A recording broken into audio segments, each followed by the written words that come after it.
Nous sommes de retour pour la deuxième partie de Politicien, votre rendez-vous politique. Merci à vous qui venez de nous rejoindre et merci à vous qui êtes restés fidèles à la chaîne panafricaine. Deux invités m'ont rejoint. Madame Eugénie Dossa-Kenom, vous êtes ingénieure biologiste, vous êtes membre de la Ligue internationale des femmes pour la paix et la liberté, auteur de plusieurs articles et d'autres ouvrages, dont celui que j'ai ici entre les mains, La puissance des liens invisibles et les petits secrets de la vie, publié aux éditions Intégrales Diffusion du livre. Merci, Madame Dossa-Kenom, d'avoir accepté notre invitation. Merci à vous.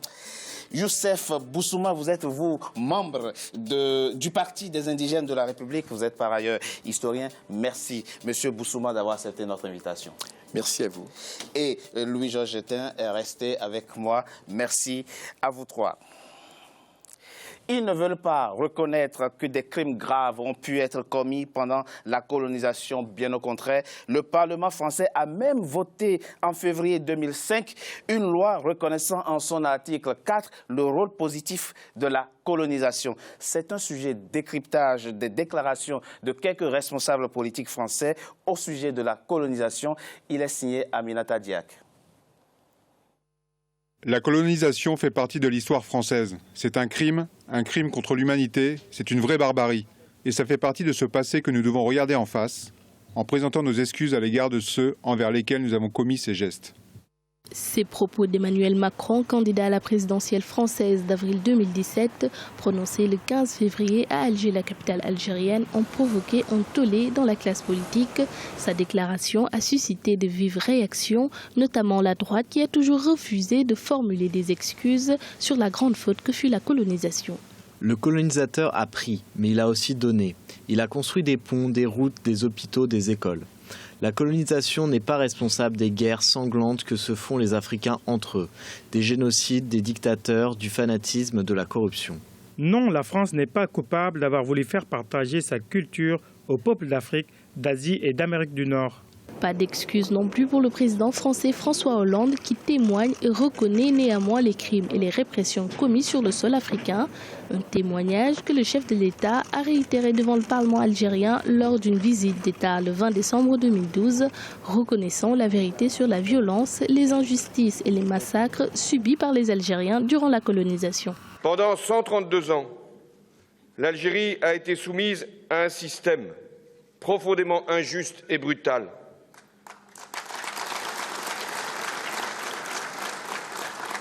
Ce système a un nom, c'est la colonisation. Et je reconnais ici les souffrances que la colonisation a infligées au peuple algérien.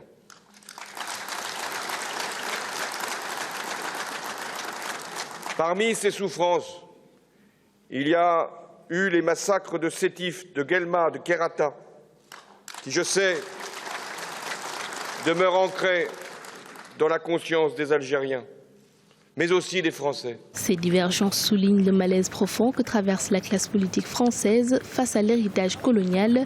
Il faut noter que la nouvelle tendance de l'opinion démontre une France plutôt fière de son passé colonial et décomplexée par rapport à son histoire.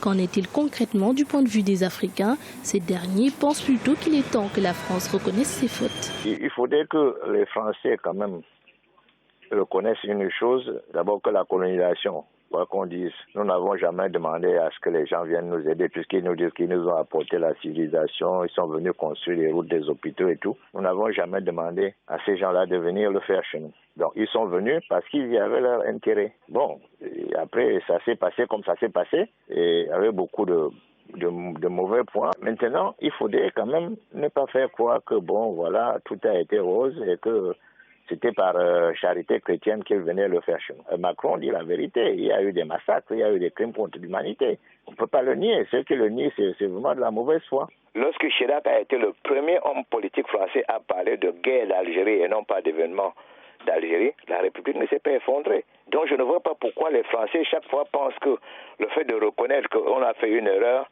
c'est s'abaisser, c'est de la repentance et tout et tout et tout. C'est ça qui est révoltant parce que nous, S'il fallait maintenant dire un certain nombre de choses, nous avons énormément de choses à reprocher à la France. Pas des choses liées même simplement à la colonisation, mais l'ingratitude dont la France a fait preuve pendant toute son histoire. L'ingratitude manifeste. Tourner la page de la colonisation et non l'oublier pourrait peut-être un jour se faire. Seulement pour certaines figures intellectuelles du continent, les Français devraient accepter et assumer cet héritage colonialiste. Elle déplore l'utilisation de cette histoire comme instrument politique qui sert à nourrir une idéologie contestataire.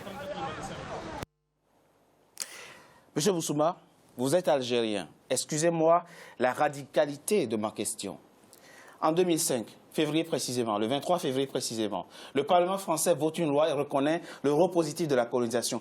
Pourquoi le Parlement algérien et les parlements des autres pays francophones ne votent pas eux aussi une loi pour incriminer la colonisation? Alors d'abord, je ne suis pas le représentant, hein, oui, je sais, évidemment. Mais ça aurait été une belle réponse politique. Vous avez absolument raison, et on peut s'étonner de cela. On peut tout à fait s'étonner de cela. Alors il y a des velléités, de temps en temps on en parle, mais j'ai l'impression qu'à chaque fois c'est utilisé dans le cadre des relations interétatiques, et beaucoup plus dans le cadre de relations interétatiques pour faire pression sur tel ou tel État, beaucoup plus que par souci, de justice ou par souci. Et ça, c'est le problème, c'est qu'aujourd'hui, eh bien, des deux côtés, ce n'est pas forcément l'humain qui est en cause. Et aujourd'hui, effectivement, on peut appeler de tous nos voeux le vote par les parlements des pays concernés. Africains, absolument. Les députés africains francophones ont voté eux aussi une loi de façon à ce que quiconque fait la négation de cette loi, déclare que la colonisation n'était pas un crime, soit poursuivi. Oui, oui. Vous avez raison. Oui, simplement, le problème est évidemment politique. Pour obtenir justice, il faut aussi avoir la force. Les pays africains qui ne le font pas, et j'inclus l'Algérie en ce sens, ne le font pas. Symbolique. Ne le font pas parce qu'ils craignent des représailles politiques ou économiques, soyons très clairs. Si vous voulez avoir le droit, c'est bien, avoir la force aussi. Et donc, si vous êtes un pays fort, qui ne dépend pas de l'ancienne métropole, vous pouvez dire cela. Mais si vous êtes dans un état, finalement, de dépendance relative, de dépendance économique, par exemple, vous craignez des représailles, vous vous dites, je ne peux pas aller au Parlement et dire ce genre de choses. Et je le regrette, et je le condamne. On va couper l'aide au développement. Ils vont couper l'aide au développement. Par exemple, lorsque le franc CFA, vous le savez, il est battu ici, en France, et qu'on coupe justement l'arrivée des financements, comment allez-vous financer demain les fonctionnaires si l'arrivée de la monnaie est suspendue? Il y a mille et une façons d'avoir des représailles, nous connaissons cela. L'histoire coloniale en est remplie. Donc c'est pour cela que les victimes d'aujourd'hui et leurs descendants n'ont pas toujours la force ou l'audace qu'il faudrait pour dire les choses comme elles sont. Et vous avez raison de le dire. Moi, je suis favorable, mais c'est plus compliqué que ça. Madame de Sacquedin. Il y a eu des gens dans l'histoire qui ont eu cette audace. Dans l'histoire de l'Afrique, des gens ont eu cette audace. Et ont dénoncé ce qui se passait dans leur pays aux tribunes de l'ONU. Qu'est-ce qu'on a fait d'eux? On les a assassinés. Donc, ça fait partie des méthodes pour vous intimider. Vous avez des droits que vous ne pouvez pas réclamer. Il faut donc rester passif tout le temps et accepter la chose comme une fatalité. Mais c'est ce que nous constatons en dehors du pacte colonial qui lie les mains aux gouvernants africains. Qu'est-ce que nous constatons? Monsieur Tin, imaginons le Parlement allemand voter une loi reconnaissant que l'occupation nazie était positive pour la France. Il est évident que le gouvernement allemand ne pourrait pas le faire. Pourquoi? Parce que l'Allemagne a été vaincue. Et donc, quand on a dit aux Allemands, vous devez reconnaître que Hitler était effectivement l'auteur d'un crime contre l'humanité, ils n'avaient pas le choix. C'est pour ça que sur la Shoah, ils ont reconnu le crime, alors que sur le Namibie et les Herero, par exemple, ils ne le font pas, parce qu'ils sont en position de force. Maintenant, vous posez la question est-ce qu'il faut rester passif face à ça? Non. Nous avons des sociétés civiles qui peuvent pousser. Nous avons de la diaspora des gens qui peuvent faire ce travail. C'est ce que nous essayons de faire au CRAN avec nos modestes moyens. Des actions judiciaires sont possibles dans tous les pays. Des actions politiques, des actions économiques, écrire des livres, faire de l'œuvre de culture. Il y a mille et une façons de faire connaître cette histoire. Et les choses avancent. Les choses avancent. Par exemple, la guerre du Cameroun, elle commence un peu à être connue. Qui en parlait? Il y a 10 ans, personne ne savait que ça existait. Donc il y a des livres qui sont faits. Le massacre des Bamilinké avec l'utilisation du napalm. Exactement. Ça commence à sortir, ces choses-là. La question du franc CFA, ça commence à sortir. Donc ces revendications se construisent au fur et à mesure que les sociétés civiles, finalement, gagnent en maturité, en force, en conscience. Et aujourd'hui, je pense que de plus en plus, la France sera obligée de reconnaître ses torts. Pourquoi ? Pas pour des raisons morales, ni même politiques, mais pour des raisons économiques. Chaque fois que je vais sur le continent, je vois de plus en plus de chefs d'État ou d'hommes d'affaires qui disent, à cause de ce passé colonial, nous ne voulons plus avoir de relations économiques avec la France. Et je le dis aux Français... Et vous pensez que le mouvement prend c'est de plus en plus vrai. Sur le continent? Et je dis aux Français, au fond, il y a deux possibilités. Soit vous crevez l'abcès, vous reconnaissez les torts et vous pourrez continuer à avoir des relations commerciales normales avec les pays africains. Soit au contraire, vous restez dans cette posture de déni et de plus en plus, vous perdrez des marchés, vous serez de plus en plus isolé sur la scène internationale. Donc on peut faire ce qu'on veut, mais l'Afrique se renforce et c'est la France qui va, je pense, beaucoup perdre d'énergie si elle reste sur cette position inacceptable qui l'isole politiquement, moralement, mais aussi financièrement. Monsieur Boussouma, un autre exemple de coup politique parlementaire, si j'ose dire. 29 janvier 2001, le Parlement français, toujours le même, vote une loi reconnaissant qu'il y a eu génocide en Arménie en 1915, ce qui a déclenché d'ailleurs le courroux de Recep Tayyip Erdogan, alors Premier ministre, aujourd'hui président de la République. Alors, ils sont très assidus quand il s'agit de savoir qui a commis des crimes où, mais quand il s'agit d'eux-mêmes. Absolument. Et on a vu la même chose avec Milosevic également, ou avec d'autres chefs d'État qui ont été poursuivis pour crimes contre l'humanité. Donc lorsqu'il s'agit de juger les autres, la France est très compétente. Et on voit au contraire que même souvent, elle est au-devant, elle est au-devant de la scène. Hein, et elle donne des leçons. Elle donne des leçons aux droits de l'homme, etc. Mais quand il s'agit de juger ses propres crimes, alors là, elle n'est plus là. Il y a une chose que j'aimerais dire, et c'est le problème avec la société française, c'est que le problème n'est pas d'incriminer le peuple français. Et le très grave problème, il est là. C'est cette volonté de juxtaposer un système, c'est un système qui est condamné après tout. Ce ne sont pas des êtres humains qui vivent aujourd'hui. Non, pas du tout. Et ce qui est grave, c'est qu'on fait croire à la population de ce pays que si jamais on reconnaissait ces crimes, eh bien, ce serait lui porter atteinte, offense. Et du coup, c'est extrêmement grave l'attitude qu'ont les candidats à l'élection actuellement, aussi bien Hamon que Macron, parce que Macron, il avait aussi dit auparavant, quelques jours auparavant, il avait dit la colonisation a comporté quand même des îlots de civilisation. Hein. Bon, alors, on voit que tout ça est extrêmement démagogique, et puis également Mélenchon. Hein, on a une sorte d'unanimité. Et ce qu'il y a de grave, c'est que cet unanimisme pour refuser dans le déni, dans le négationnisme, eh bien, cet unanimisme, il est très grave pour la société française. Parce qu'il tend à faire croire aux Français qu'il faut faire front derrière l'idée coloniale, derrière le passé colonial. Or, nous pensons, nous en tout cas, notre parti, qu'il faut découpler cela. Il faut faire évoluer la société française. Le parti des indigènes de la République. Très bien. Alors, je rappelle, pour rester sur l'exemple que j'ai donné, aujourd'hui, si vous niez le génocide arménien, vous êtes passible d'une peine d'emprisonnement ferme d'1 an et de 45 000 euros d'amende.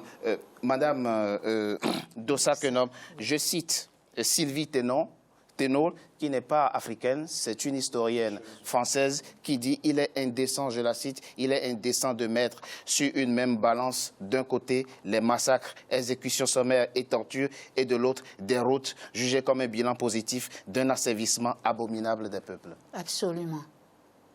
On ne mélange pas les choses. Derrière l'idée qu'on nous a apporté des routes et des hôpitaux, il y a l'insulte que nous ne serions pas nous-mêmes capables de construire des routes et des hôpitaux. Mais comment arrivons-nous à nous accommoder de cela? Non, mais ceux qui avancent de telles idées, je ne veux pas les qualifier. Parce qu'ils ne sont pas intelligents. Parce que quand l'Europe, les Occidentaux ont rencontré l'Afrique, il y avait 200 ans d'écart d'évolution. C'est-à-dire que si on avait laissé les Africains évoluer, qu'est-ce qui leur prouve qu'on n'aurait pas atteint le même niveau industriel? Peut-être même plus. Peut-être même plus.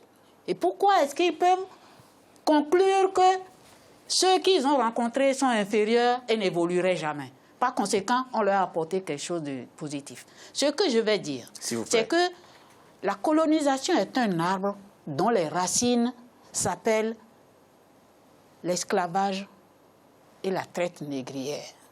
Si on a qualifié la racine de crime contre l'humanité, et pourquoi l'arbre qui a poussé sur ses racines ne porterait pas le même nom? Mais peut-on espérer que les mentalités évoluent ici. On viendra tout à l'heure sur ce que nous devons faire.